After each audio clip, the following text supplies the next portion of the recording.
You're listening to This Week in Real Estate with your host, Rob Golfi.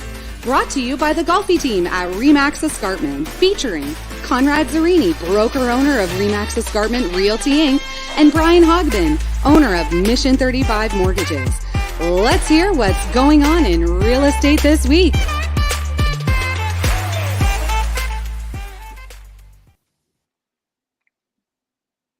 Happy New Year. Happy New Year, Rob. How you doing, buddy? Good. So Brian Hogben is actually hopping on a plane, going someplace probably down south, I guess, with the... I would imagine. Yeah.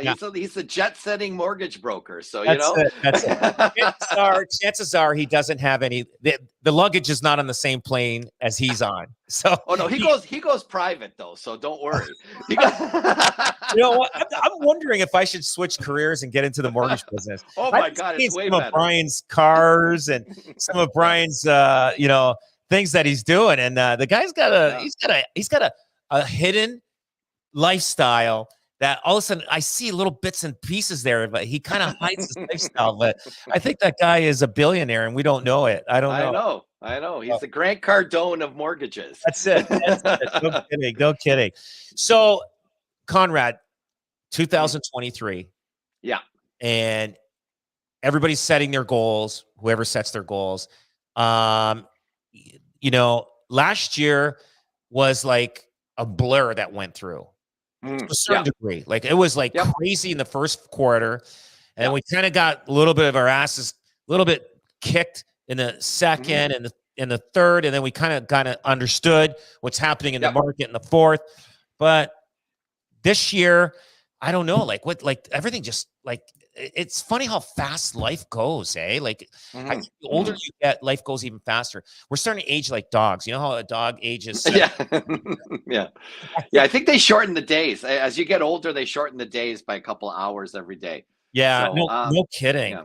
But you know what? The market it's a tale of two markets. I would say it's funny because 2022, two markets, the double number. I think we had one market the first half of the year, and then I think we had a second market in the second half of the year. We're like two different markets. We had this start off with in a blaze of glory, and then we started to see it drop off when interest rates started to uptick about quarter point. But the good news is that when everything kind of leveled off in June, July, then we saw this normal. If you graph it out, the summer months, believe it or not, we're typical of 18 and even of 2020 as well. Just kind of nice, that little build up and what have you. So we're seeing different summer markets are coming into play. It's not this the summer market drops in June, kids then they kind of comes up and then goes through to the fall and then drops in December. The patterns are there. So the good news is the market normalized a bit in 2022, the latter half. And now we're starting a year with low inventory, and you know what that means, Rob. When there's low inventory, God bless us all. It's gonna pick up. I truly feel that once this week's out of the way, next week we're gonna start seeing more inventory. We're gonna see more buyers coming back. I think we finally realize that the interest rates that we have now are the interest rates. What we had before was just I don't think in anybody's lifetime, our parents' lifetime, ever seen interest rates that low. That's unheard of. And I don't unheard of. Yep. And I don't think, and I don't think anybody that's even 20 years old today, or even 15 years old in their lifetime, if they live till 90, I don't think they'll see that again. I don't know. And it's hard to tell, but this is the norm. This is the norm. Yeah. We just got to get used to that. I do think that, I don't think the first quarter of this year is going to be the same as the first quarter as last year, 2022. And I think a lot of people, it's going to be difficult because we're not going to hit the numbers, possibly. Hopefully we do, but hit the numbers that we did in 2022 that we are going to experience in 2023. So, and I acknowledge that my first quarter helped my whole year numbers. Yeah. I know that. And this year it's going to be a different scenario. We're going to see this build up, build up, build up. I think what happens in January, I think it's the 25th or so, with if they go up a quarter point or if they just pause. But you touched on something that's dear to my heart. Like, it's what we have to unlearn from 2020 and 2021. Like, again, we have to unlearn cheap money. We got to unlearn that, and we got to unlearn 20% increases per annum. Let's go back to the traditional 5-6%. And I think you're going to see that now. Prices have leveled off all over the province, without question. I think you're going to, the inventory is down. Like, if the inventory was up high, a lot of people say, oh, is there still more room to drop? I said, if inventory, end of month inventories in December were high, I would have said, absolutely, we're going to start to see that. But look, the inventories are shrinking. We're seeing multiple offers again. We're seeing offers that were conditional, hadn't sold in 5-6 months, were conditional. Then the agent, the amateur agent, and I usually it's a GT agent, forgets the condition date, okay, doesn't firm up, and another offer slips in. So we're seeing that kind of thing. And it's going to be interesting January, February. And I think you're going to see the percentage of ask price and sale price. You're going to see it probably hit the 100 mark, like dollar for dollar. I agree with you 100%. I do think that the first quarter this year is going to be good. I don't think we're going to see multiple offers. I don't think we're going to see there'll be multiple offers. Sorry, there will be multiple offers. I think a lot of buyers are going to say, okay, I'm coming. I'm in. I'm ready to buy now. Let's go. Yeah. Let's do it. This is what it is, and let's go for it. And I mean, but look at it. I mean, we were buying houses in the late 80s, early 90s at 10-13%. Yeah. Mm-hmm. Yeah. Now, housing was less, but that was the housing price at the time. Like, I don't think housing prices went down because of interest rates back then, did they? I mean, housing prices went down in the early 90s because we kind of hit some kind of it was time for a recession to happen. It was time for an adjustment. Yeah. But it wasn't rate sensitive. And again, you got the baby boomers that bought a ton. Okay, you got to follow the demographics. That to me is the number one thing. Baby boomers fueled that whole 80s because they were starting families, buying, they were buying 2 stories. They were establishing themselves. That was their age to do that. Then it kind of fell off because, Rob, you and I are the baby bust generation. So there was actually a bust in terms of birth. So the group that followed was a lot smaller from a consumerism point of view.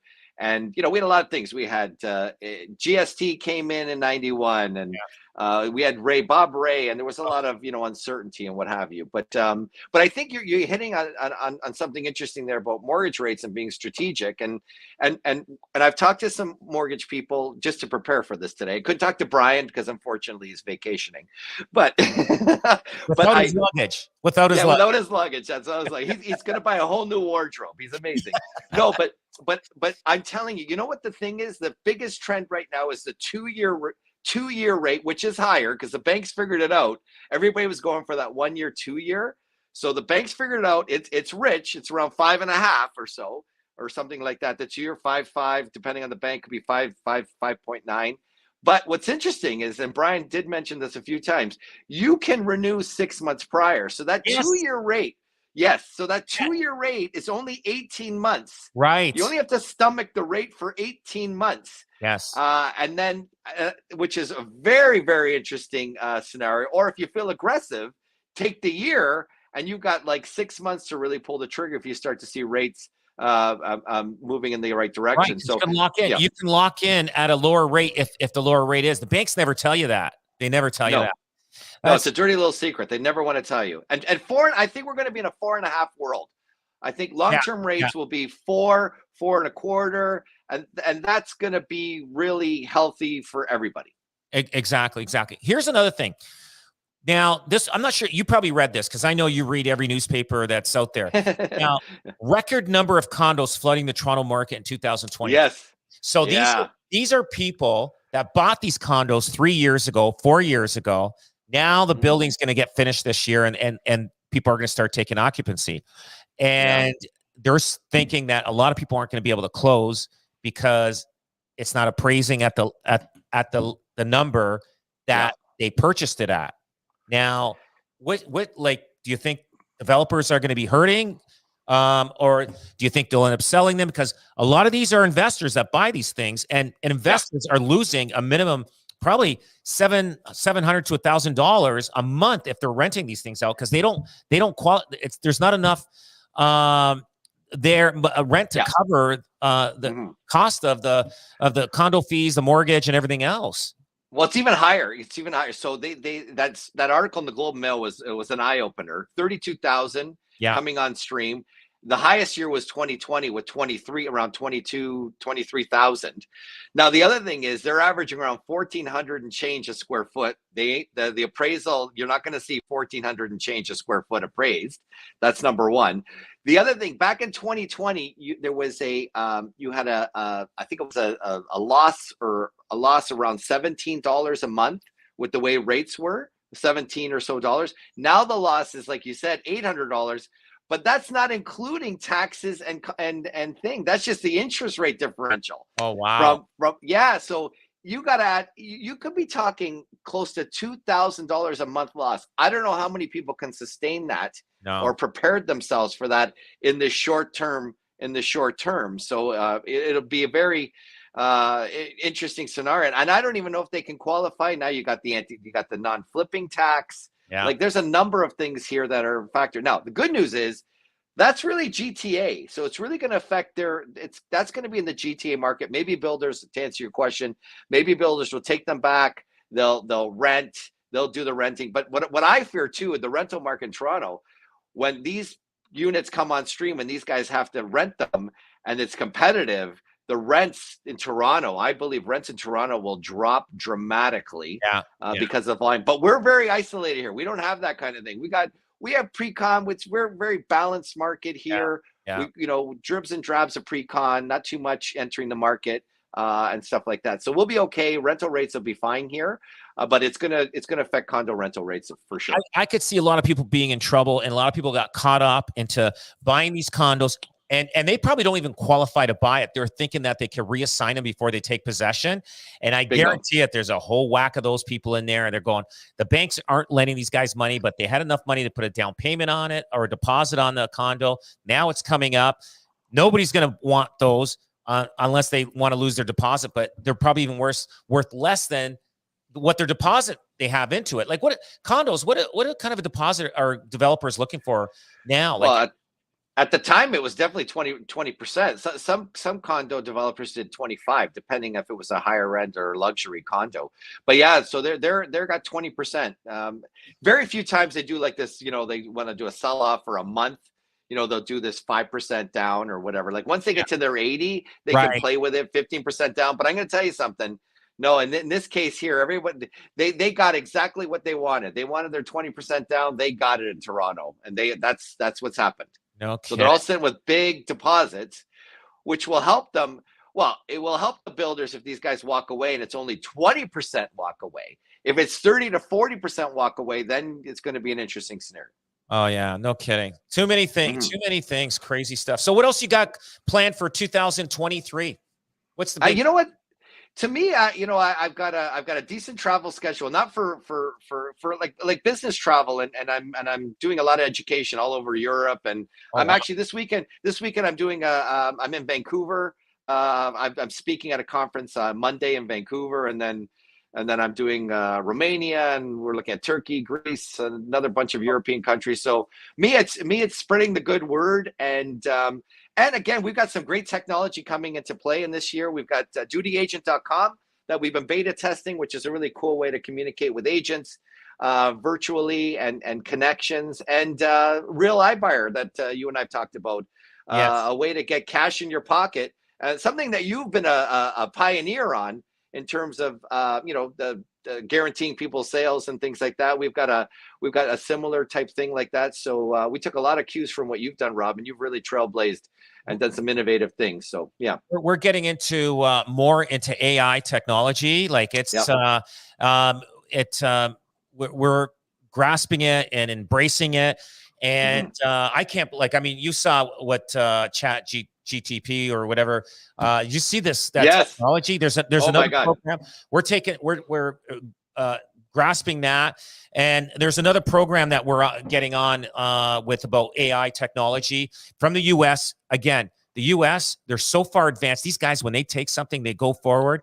They just go crazy. And I know you're going to Inman. I'm going to Inman. I'm going to be there. Looking forward to it. This will be. I haven't been to Inman probably in 4 or 5 years, but and I know you usually go. You're there every year, usually, aren't you? I'll go to the 2 because they have the one in New York and the one in thing. So this year I'm coming a little late because I'm part of a group now where this Chairman Circle. We won #1. We tied with 3 other companies in North America for RE/MAX. #1 in retention and recruiting for Q3 and 4. And we're starting a mastermind with all these people that top recruiters. I'm meeting with the CEO of RE/MAX. We're having dinner just before I go to Inman. So I go Palm Beach, and then I fly from Palm Beach. I fly out to New York. So I'll miss 1 day of Inman, but I'm looking forward to it. That's awesome. Okay, man. Well, listen, time's up. Conrad, thanks a lot for being on here with us. I appreciate it. And Brian, you know what? I hope he didn't leave his cell phone in his luggage because he's going to lose it because everybody else out there has been losing luggage everywhere. So anyway, Brian, if you happen to re-listen to this down the road, have fun on your vacation, and we'll see you when you get back. Guys, take care. We love you, Brian. Weekend. Okay. Thanks. Ciao. Bye. Bye.